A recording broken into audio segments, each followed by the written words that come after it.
racun orgasme ini. Ini penting ini. Jadi sebelum kita tak jelaskan untuk grafik ini, kita perlu tahu yang garis warna hijau itu prolaktin ya. Yang merah itu oksitosin dan yang biru itu dopamin.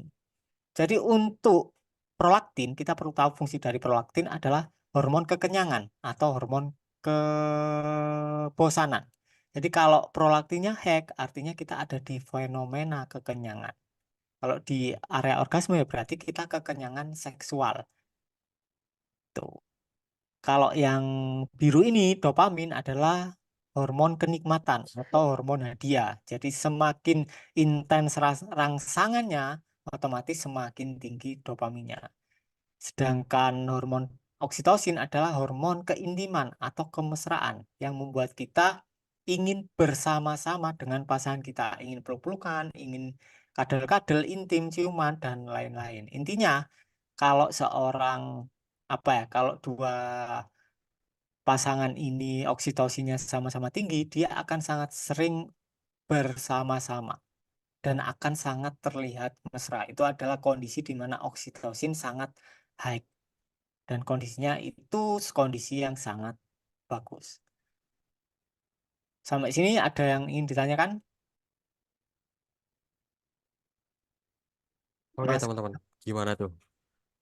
Berarti kalau misalkan oksitoksin dan dopamin itu sama-sama setara lah ya, mungkin atau Hmm? selaras ya berjalannya itu. Hmm? Jadi ketika melakukan hubungan ataupun menjalani suatu hubungan itu dengan oksitosin maupun dopamin yang Hmm? rata, itu lebih baik ya, Mas Riko? Atau gimana tuh? Lebih baik, Oke, lebih baik.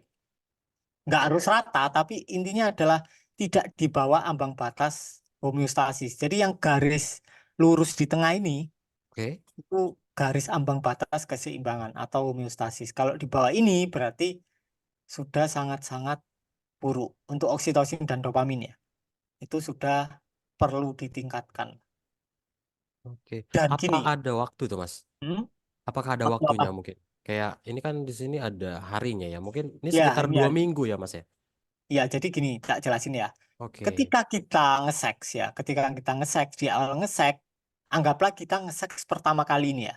Kita pertama kali nge-seks artinya adalah kita masih di dalam ambang batas keseimbangan, ada di selaras dengan ini, ambang batas ini, selaras dengan homeostasis. Kemudian kita foreplay, foreplay oksitosinnya naik dikit, terus dopaminnya naik dikit. Dan prolaktinnya itu turun. Intinya, prolaktin bertolak belakang dengan dopamin dan oksitosin. Kalau prolaktinnya tinggi, otomatis dopamin oksitosinnya rendah. Jadi ketika foreplay, terus beranjak ke penetrasi, dopaminnya naik, naik, naik, naik, naik, terus naik. Disertai oksitosin yang naik selama mungkin ya 10 menit lah. Anggaplah 10 menit hingga ejakulasi atau orgasme. Entah yang ceweknya orgasme, entah yang cowoknya orgasme atau ejakulasi sama efeknya. Jadi untuk racun orgasme itu berefek ke wanita maupun ke pria. Jadi ketika dia mengalami orgasme ataupun ejakulasi, yang awalnya dopaminnya ini naik tinggi, 1 detik setelah ejakulasi atau setelah orgasme, dopaminnya langsung turun, melampaui ambang batas keseimbangan. Turunnya tajam sampai sini. ngedrop berarti ya, Mas ya? Drop, hangover Oke. dopamin namanya.